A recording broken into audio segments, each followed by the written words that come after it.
falls below 30.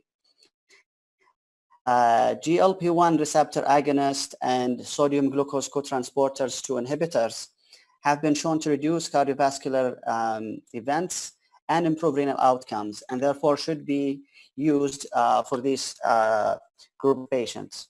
And finally, bariatric surgery has a role in the management of type 2 diabetes and should be considered and recommended for the appropriate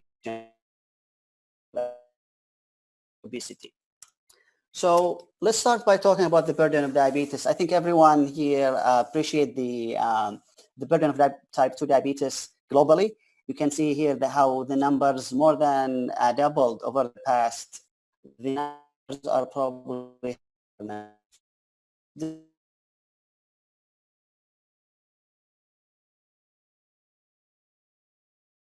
burden, and the problem that this disease is actually rising, and so far we have not been able to slow the rise. Now, do we understand the pathophysiology of type 2 diabetes, if this common disease? And we do have some idea about the pathophysiology, and we'll spend some time going through these pathways to explain to you the basic biochemical defects. I'm kidding, of course. Just wanted to show you this to remind you of biochemistry from college. So back when I was in medical school, we didn't know a lot about the pathophysiology of diabetes. We only, at that time, the knowledge was there's impaired insulin secretion from the pancreas, insulin resistance at the level of the muscle would decrease glucose uptake, and then increase hepatogluconeogenesis from the liver. All these three factors result in hyperglycemia. This was very simple understanding of diabetes. But over the past 20 years, I would say, we've come to learn more about the pathophysiology of type 2 diabetes. This is a very famous figure called the ominous octet.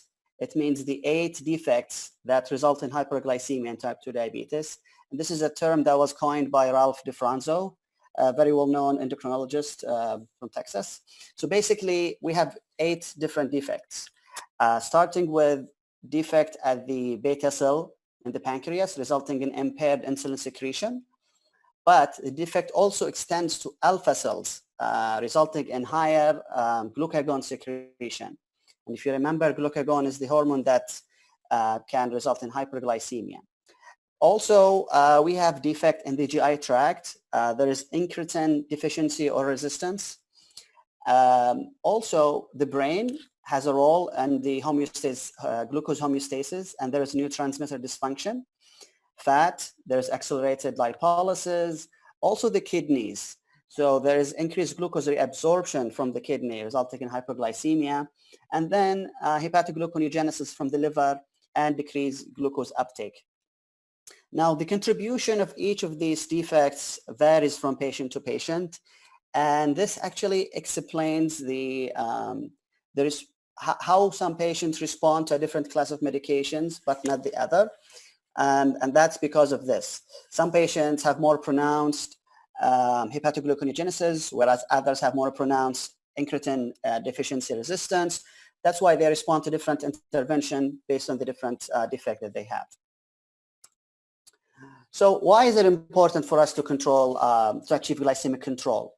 So we know from large randomized clinical trials that glycemic control can reduce microvascular complication.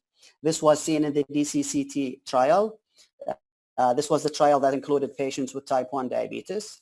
So achieving hemoglobin A1C of 7 compared to 9 results in 50 to 76% reduction in microvascular complications. Also, a UK-PDS, that's a trial that included patients with type 2 diabetes. Again, we see 25% reduction when we achieve hemoglobin A1C of 7 compared to 7.9. So even 1% reduction of hemoglobin A1C matters in reducing microvascular complications. Now, when we talk about macrovascular complications and the role of glycemic control, actually, this is a bit a debatable area. The evidence is not as clear as it is with microvascular complications. So what are the glycemic targets? This is from the ADA 2020 guidelines. So for most patients, adults with who are non-pregnant, A1C should be less than 7%. And preprandial glucose should be 80 to 130. And postprandial readings should be less than 180. That's 2-hour postprandial glucose. Now, this applies for most patients, but not all patients. We'll talk in a little bit about the importance of individualizing treatment to patients with type 2 diabetes. So, well, I guess we'll talk about it now. So basically, we can't set the same goal for all patients with type 2 diabetes. When we have a patient who is 30 years old, healthy, no comorbidities, in this case, we aim for more stringent control. I mean, more tight control. Whereas if we have a patient who is 70 years old, has already established complications, at higher risk of hypoglycemia, the expectancy is limited, then we lower and relax the glycemic control. So this has to be case by case. We individualize treatment per patient depending on their age, comorbidity, their risk. And definitely this is not one pill that fits all. So remember to put the patient at the center of the care and tailor your treatment according to the patient. And always, always, always involve the patient in the decision making. At the end of the day, it's the patient that will have to live with diabetes and its complications. So to achieve glycemic control, basically, we have the treatment has 3 components. So behavioral approaches, that's the cornerstone of treatment: diet, exercise, weight loss, and it's always the base upon which we add different other interventions. Then we have medications, and we'll spend most of the time today talking about medications. And then lastly, metabolic surgery has a role now in the management of type 2 diabetes. So let's start by talking about the medication that we have. So right now we have 11 different classes of medication that are approved to be used for patients with diabetes and insulin. If you consider insulin, then we have 12 different classes. So we have biguanides, that's metformin, sulfonylureas, TZDs, meglitide, alpha-glucosidase inhibitors, DPP-4 inhibitors, SGLT2 inhibitors, dopamine agonist, bile acid sequestrants, GLP-1 agonists, and then amylinomimetics.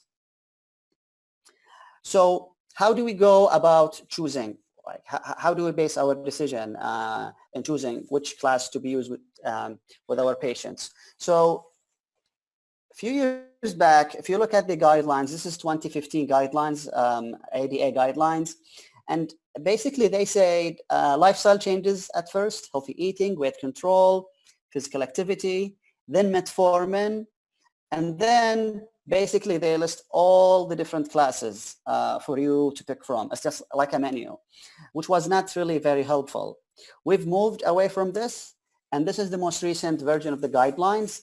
This is actually a bit more clear. They do provide guidance on how to choose medications for patients with type 2 diabetes. So as you can see here, so the first line is always metformin and comprehensive lifestyle changes. And then basically we move through the algorithm and we ask some questions, and then based on that question, we can see if different classes are preferred compared to other classes. So metformin is the first line treatment, and this has been endorsed by many different guidelines, and I don't think this will change anytime soon. Why do we like metformin? So the advantages of metformin, first of all, it's weight neutral, definitely doesn't cause weight gain, and in some patients it might result in some weight loss. That's preferred in our patients. It's cheap, it's effective, it can lower hemoglobin A1C up to 2%, and it does have a favorable effect on lipids. And we also have some evidence that it might have cardiovascular benefit as well in large trials. What are some of the disadvantages of metformin? So you need to know this for you as clinicians, because you will see patients with type 2 diabetes, but also for the board. They like to test and ask these questions. So GI side effects are very common in patients with metformin, up to 30%. So nausea, vomiting, sometimes abdominal distension, gas, diarrhea, constipation. These are very common. How do you overcome the side effects? So we can slowly, and we should slowly titrate metformin. So we start with 500 milligram once daily after the largest meal for a week. And then we change it to 500 twice daily for another week, and then 500 TID. And then we reach the full dose, which is 1000 milligram BID. So we take our time in titrating metformin, and we always tell our patients to take it after meals. It shouldn't be taken on empty stomach. Another way for those with GI side effects is to switch from the immediate release to the extended release, the XR form of metformin. That has lower GI side effects compared to the regular metformin. Also keep in mind, metformin can result in vitamin B12 malabsorption.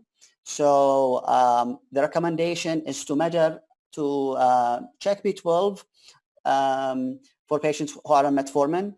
There is no recommendation to give every patient on metformin B12. We shouldn't do this, but we should measure it maybe once a year, and if B12 level is low, we should then supplement it. Now, the major side effects, the most feared side effect of metformin is lactic acidosis. Luckily, it's very, very rare, and it only happens in patients who are high risk, and those are the group in which the use of metformin is actually contraindicated. And that includes patients with advanced kidney disease, meaning eGFR less than 30, patients with decompensated heart failure, and patients with advanced liver disease. This is very important for you to know, again, for the exam and for real life. So previously, metformin, using metformin in patients with CKD, we relied on creatinine level, but then this was changed to estimated GFR. So as I mentioned, if the eGFR is less than 30, we stop metformin. And we don't start metformin for someone who is not on metformin if the eGFR is less than 45. If patient is already on metformin and their eGFR drops between 30 and 45, then we should cut the dose to half, meaning maximum dose should be 1000 milligram. And we definitely need to monitor eGFR at least once a year, and maybe more for patients who are at risk of renal impairment and fluctuating kidney function. How do we assess eGFR? So as you know, there are different equations, and here they recommend using CKD-BP, creatinine equation, to estimate GFR. What about metformin and iodine contrast? We see this frequently in the hospital. You as residents will be working with patients who need CT angio, they are on metformin. What do? Do you stop it? Do you keep it? So we don't need to stop metformin for all patients who are going to receive iodine contrast. We only need to do this for a specific group of patients. So if a patient has abnormal kidney function with eGFR less than 60, then we need to stop it. If a patient has history of liver disease, alcoholism, or heart failure, basically anyone with risk of lactic acidosis, then we stop it. And if a patient is going to receive intra-arterial iodine contrast, these are the indications to stop metformin and then reassess 48 hours after the procedures to determine if we need to restart it or not. But if a patient has normal kidney function, they don't have liver disease or heart failure, and they're going to get IV contrast, we don't need to stop metformin. It's safe. We can go ahead and just proceed with the procedure. So we established now that first-line treatment is metformin with lifestyle changes. What comes next? So if you look at the top left, the second step here is to see if patient has established atherosclerotic cardiovascular disease, chronic kidney disease, or heart failure, because this will take us down the path to the left. If not, it will take us to the path to the right. So if a patient has established atherosclerotic cardiovascular disease or CKD, so if the predominating disease is ASCVD, meaning coronary or carotid artery disease, peripheral arterial disease, then here the preferred second-line treatment is GLP-1 receptor agonist with cardiovascular benefit. We'll talk about this in a little bit. Or the other agent that we can use is SGLT2 inhibitor, again, with proven CVD benefit if patient has adequate AGFR. So let's say patient was on metformin, not controlled, then second step would be either to add GLP-1 or SGLT2 inhibitor. If patient is not controlled, then would add the other agent. So metformin, GLP-1, not controlled, SGLT2 inhibitor. And if the patient is not controlled on those three agents, we move to the other agents as well. If the patient has heart failure or chronic kidney disease, then the preferred second-line treatment is SGLT2 inhibitors. And if patient cannot receive it or already on sodium glucose cotransporter inhibitor, then the other agent to use here is GLP-1 receptor agonist. Patient is not controlled on these agents, then we move to the other agents. So remember, this is very important and very practical. So patient on metformin, not controlled, we see if they have atherosclerotic cardiovascular disease, heart failure, or CKD. If it's more atherosclerotic cardiovascular disease, then GLP-1 is second line, followed by SGLT2 inhibitors. If the patient has heart failure or CKD, then SGLT2 inhibitors are second line, followed by GLP-1 receptor agonist. Now, if the patient does not have atherosclerotic cardiovascular disease or CKD or heart failure, then we ask this question: is there a compelling need to minimize hypoglycemia? Meaning, we have a patient who is elderly, who lives by himself, who is high risk of complication. If they have hypoglycemia, they would fall, break their hip, or develop a stroke. In that case, we need to choose agents who are who don't cause hypoglycemia or minimal risk of hypoglycemia. And this includes DPP-4 inhibitors or GLP-1 receptor agonist, SGLT2 inhibitors, or TZDs. These are the four classes that we can use after metformin that have very low risk of hypoglycemia. If the patient is not controlled on these classes, then we add the other, and vice versa. So that's the second question that we ask. So first question was CVD, CKD, heart failure. If not, then we ask, does the patient have an indication to avoid hypoglycemia? Then the third point that we look at is the weight. Is there an indication to promote weight loss or minimize weight gain? So we look at the BMI of the patient.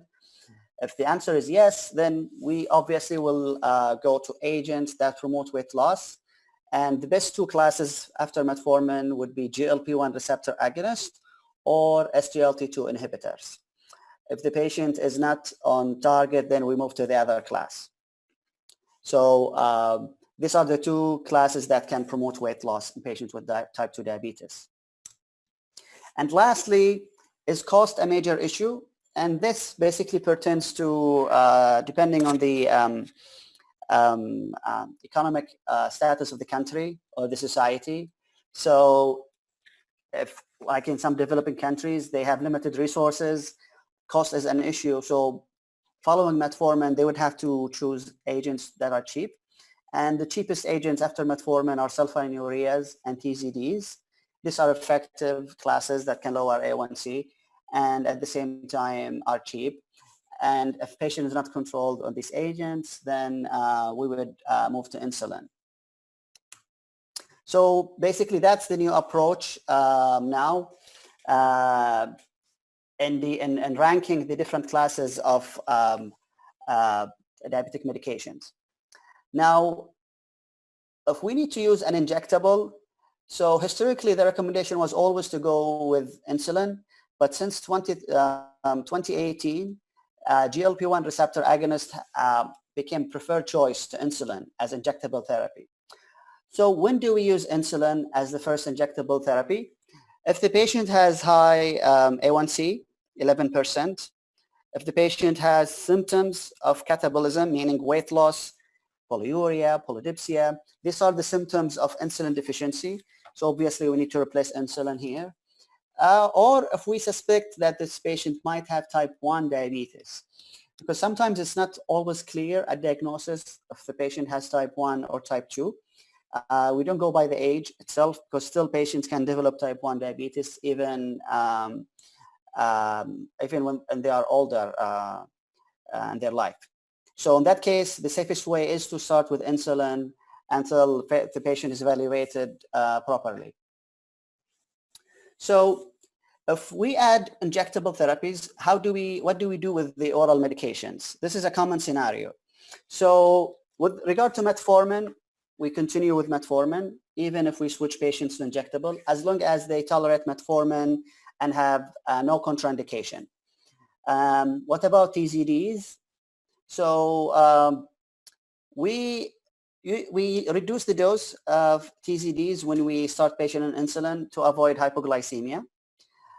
With sulfonylureas, so if we start patient on basal insulin, we reduce the dose of sulfonylurea by 50%, and we stop it if the patient is on basal bolus, meaning multiple injection a day or mixed insulin. This is a very common mistake that I see, patients on multiple daily injections and they are still on sulfonylureas. This puts patient at risk of hypoglycemia, and this is not recommended to do. What about SGLT2 inhibitors? So SGLT2 inhibitors should be continued if we switch patients to insulin. Keep in mind the side effects of SGLT2 inhibitors, mainly euglycemic DKA. We'll talk about this with the other side effects of this class in a little bit. And with DPP4 inhibitors, if we start patients on insulin, we continue DPP4 inhibitors, but we need to stop them if we start patients on GLP-1 receptor agonist. And the reason is because they work on the same pathway. That's why we don't combine DPP4 inhibitors and GLP-1 receptor agonist. So if we move to insulins and we are about to start the patient on insulin because they are not controlled on non-insulin therapies, how do we go about this? And I will just discuss this briefly. So we start by adding basal insulin like Lantus, Fibaro, Glargine, Tresiba. These are the available long-acting insulin. So we typically start by, the minimum is to start with 10 units a day, or we calculate the dose based on the weight, 0.1 to 0.2 units per kilos. And then we ask patients to monitor fasting plasma glucose and titrate accordingly. So for example, we tell them you can increase the long-acting insulin by 2 units every 3 days until you reach the goal fasting of, let's say, 150 or 120, depending on the target that you set. If the patient has controlled fasting glucose, but still the A1C is not at goal, then we add prandial insulin. We start by adding 1 injection with the largest meal of the day. And how do we decide the dose? Typically, it's about 4 units or 10% of the basal. And then again, we titrate. Titration is key here. So don't just start patient on insulin and leave them. You need to titrate and monitor to make sure patient achieve adequate glycemic control. And if the A1C is not a target, then we add another injection, and then lastly a 3rd injection until the patient has adequate control. You might consider mixed insulin for some patients who don't want 4 injections a day, patients who have a routine, meaning they eat at the same time every day and their meals don't change very much. They can be considered for mixed insulin, although mixed insulin does not provide them with flexibility, but it's a choice for some patients. So to summarize, basically, we go by stepwise approach and intensification with injectable therapy. So lifestyle changes at the base, followed by oral agents or GLP-1 receptor agonist. Patient doesn't achieve the target A1C, we add basal insulin and titrate. Remember to titrate. Patient is not controlled on basal insulin, then we add a prandial insulin, meaning mealtime insulin with the main meal. If patient doesn't achieve the goal A1C or glucose levels, then we switch them to basal bolus. Basal bolus is the most intense form of treatment. That's what we call MDI, multiple daily injection. So I would like to spend a few minutes on the three newest classes of antihyperglycemic medications, DPP-4 inhibitors, SGLT2 inhibitors, and GLP-1 receptor agonists. So the incretins, these are the two classes, DPP-4 inhibitors and GLP-1 receptor agonists. We call them incretins. So normally we have these peptides released from the intestine upon ingesting meals. We have GLP-1, for example, and GIP. These are released by the intestine when we eat, and they exert their effect, but they have short half-life, and they are rapidly degraded by DPP-4 enzyme. And so they're inactive metabolites. So what we have here, we have medications that mimic the GLP-1 molecules, they activate the receptor, and we have classes that inhibit this enzyme, DPP-4 enzyme, and we call them DPP-4 inhibitors. So the action of GLP-1 has different receptors in different tissues, including the brain. It has appetite suppressing effect, and therefore weight loss. In the stomach, it slows gastric emptying, and the pancreas, it increases beta cell mass and increase insulin secretion. In the muscle, increase insulin sensitivity. In the liver, it reduces glucose production.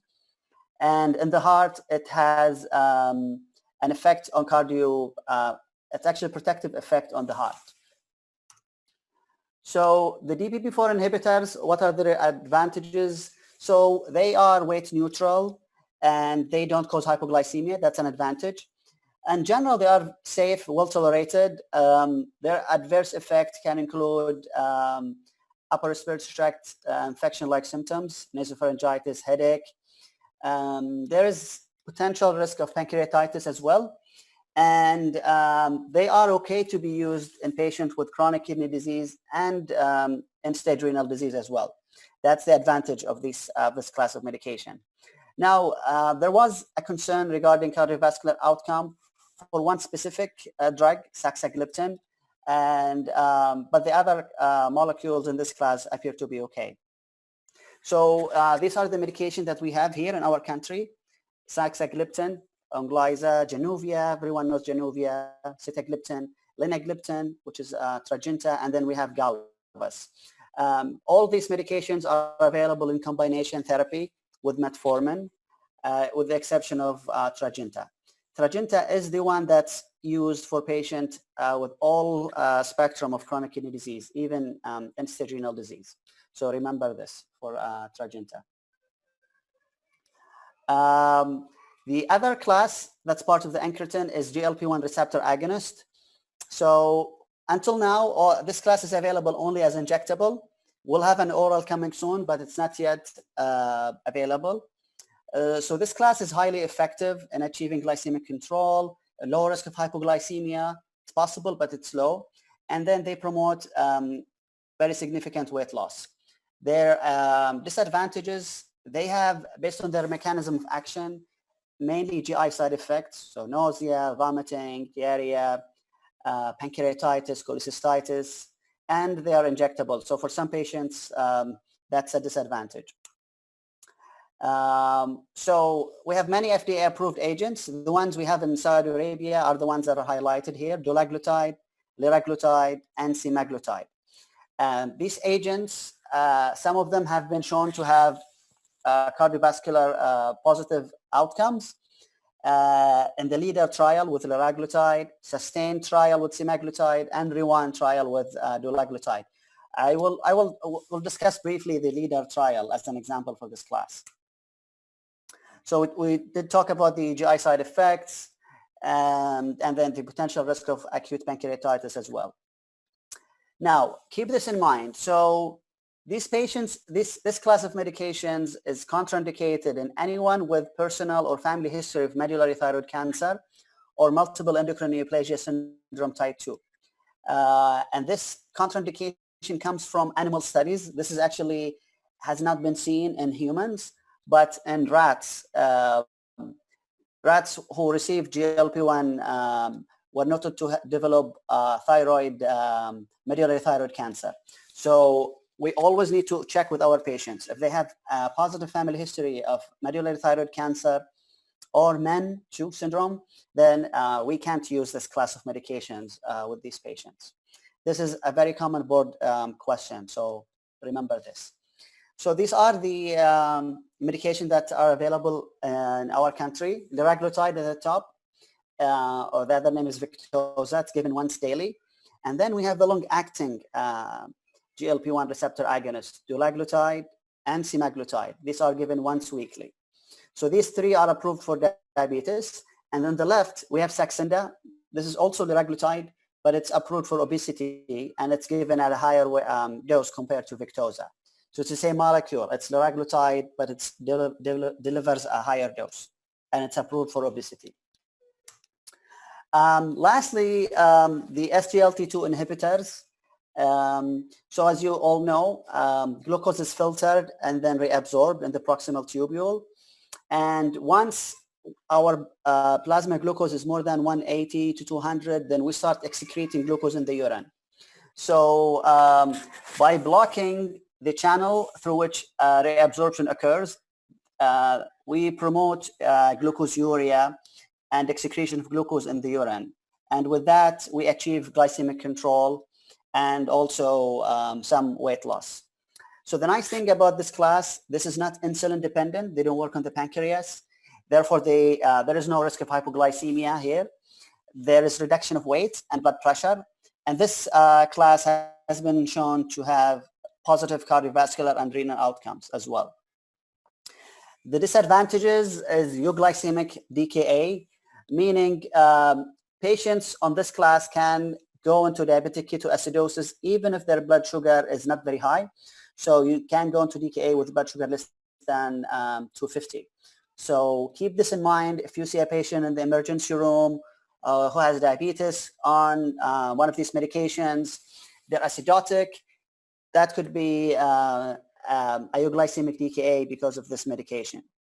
Also, amputations were noted to be higher with with canagliflozin, although on the other trial this was not seen. And as you expect, when you excrete more glucose in the urine, there is a higher risk of genital mycotic infections and UTIs. So these are the drugs that we have available here. So we have Forxiga, dapagliflozin, Jardiance, empagliflozin, and Invokana is not available now, canagliflozin. So just briefly, we'll go over two trials. These are major landmark trials in diabetes. So this is the EMPA-REG outcome trials, the trial that looked at cardiovascular outcomes in patients taking empagliflozin, Jardiance.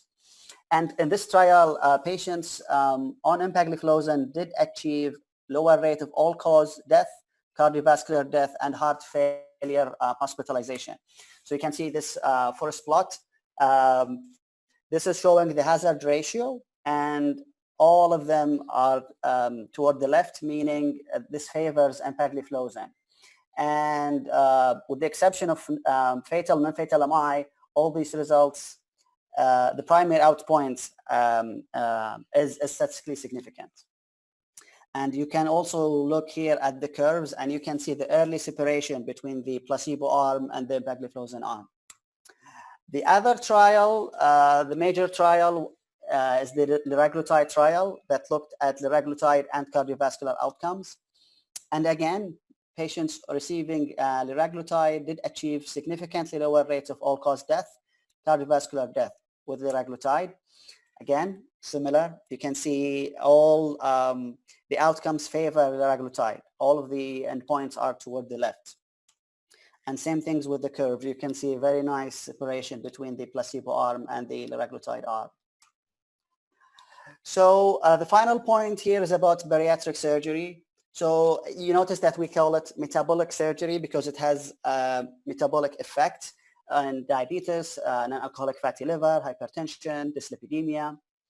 So it is indicated for patients who failed non-surgical therapy for obesity, class 3, meaning BMI more than 40, or those with uncontrolled diabetes with a lower BMI, 35 to 40.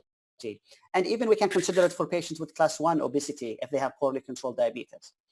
The contraindications for bariatric surgery includes untreated eating disorder, so we need to screen for eating disorders before approving bariatric surgery, untreated depression, psychosis, substance abuse, and inability to follow nutritional advice because as you know, with bariatric surgery, there is a risk of nutritional deficiencies. So patient must be compliant with follow-up and taking vitamins.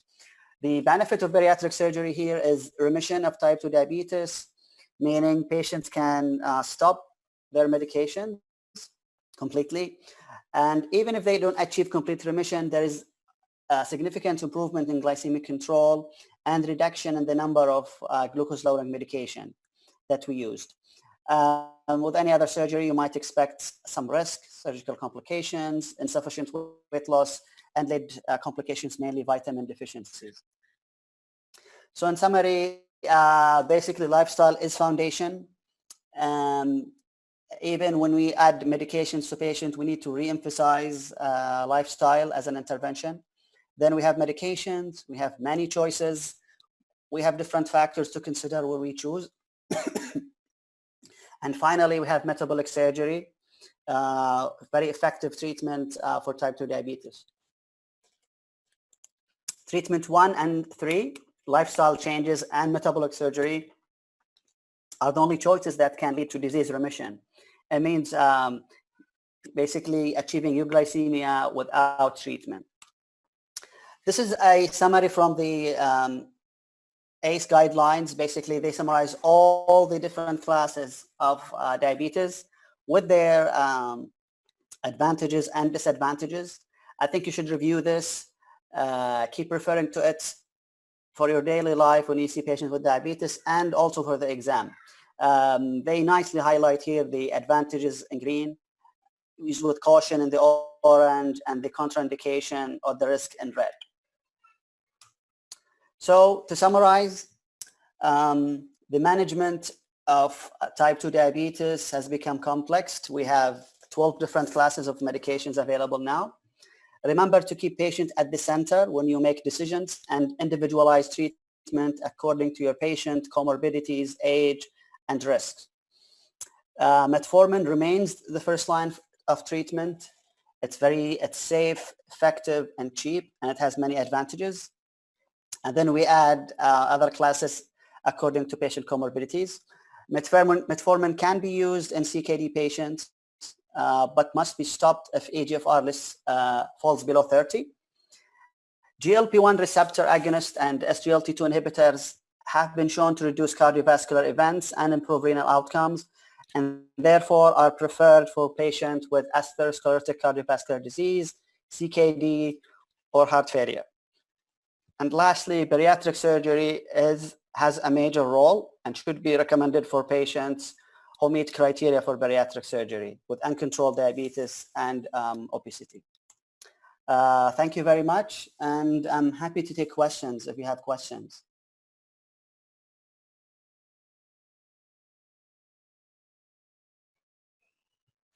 Okay.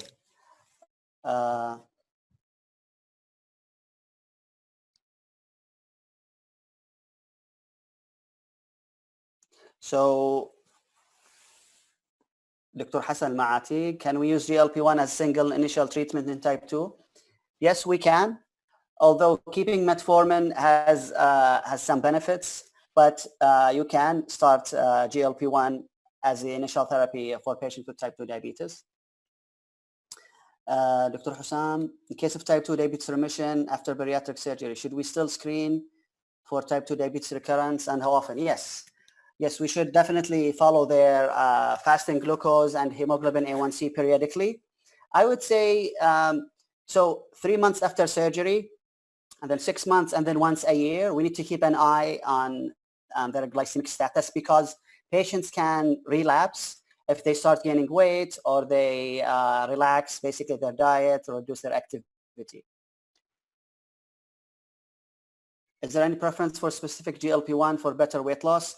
So we only have one GLP-1 receptor agonist agent approved for obesity, that's Saxenda.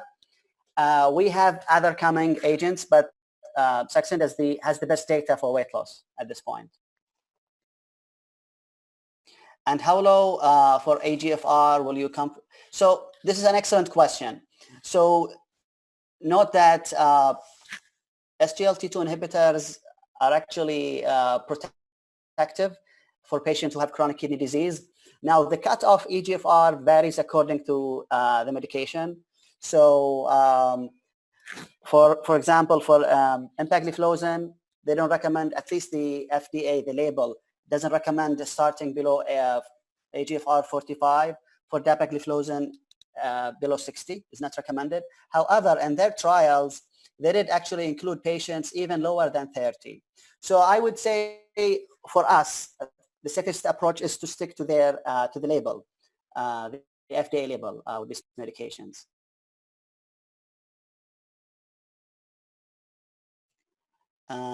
Can we use SGLT2 in patients without diabetes but high risk cardiovascular disease? Excellent point. So actually, we do have a trial that was published for dapagliflozin for SEGA, and they included patients with heart failure who have diabetes and without diabetes. And they did have improvement in hospitalization for these patients. So currently, this is not approved yet, but they might get the approval in the next few months or years, who knows? But that's an excellent point.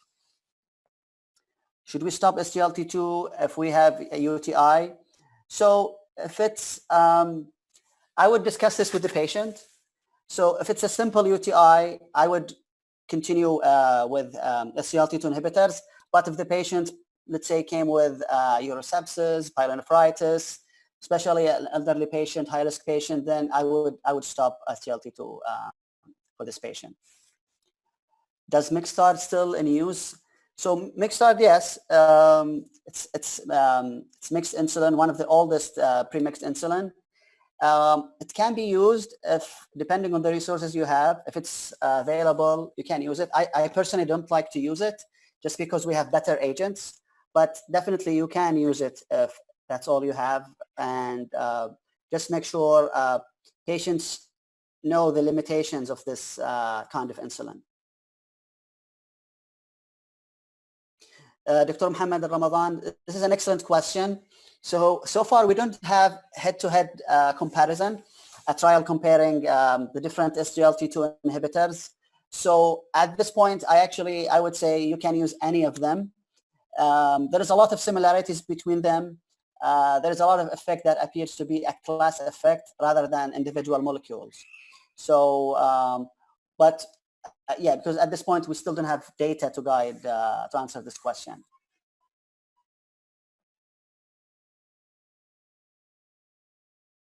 Some patients have well-controlled A1C, but fasting usually above limits around 140. Do we still need to adjust treatment? I would say yes. So keep in mind, hemoglobin A1C is not perfect. It has a lot of limitations, especially in our populations. Patients who have patients who have abnormal hemoglobin molecule, thalassemia patients, sickle cell patients, patients with iron deficiency anemia, abnormal kidney function, all this affect the glycosylation process. So I would, if the patient has higher fasting glucose or postprandial, then I would definitely adjust the treatment. If pancreatitis develop, is it a contraindication to use DPP4 inhibitors? Yes, I would say we should avoid the incretin class for any patients who have pancreatitis due to their risk of pancreatitis. Dr. Amal, is it due to safety or efficacy of SGLT2 use with lower GFR? So SGLT2 inhibitors appear to have two different effects. So their glycemic effect is weaker when you have lower GFR, all right? But again, they have these benefits that appear to be independent of glycemic control. And still, patients who have lower GFR can still get the benefit in terms of reducing albuminuria or progression of CKD to end-stage renal disease. With a history of biliary pancreatitis, but also received cholecystectomy be an issue for starting GLP-1. So actually, this is something that I would discuss with the patient. If we have a clear cause for pancreatitis, pancreatitis is a relative contraindication. So I would be fine if the patient understands the risk to start GLP-1 for such patient, but carefully monitoring the patient for development of pancreatitis. And then, is there a preference in choosing oral treatment for specific target and time, like early morning glucose for midday glucose? No, actually, at this point, there isn't. We assess the overall glycemic control for the patient, and based on that, we decide to add different treatments. So what drives morning hyperglycemia is hepatic gluconeogenesis, and metformin, TZDs, and GLP-1 agonists appear to reduce hepatic gluconeogenesis, while midday glucose levels or day glucose levels appear to be related to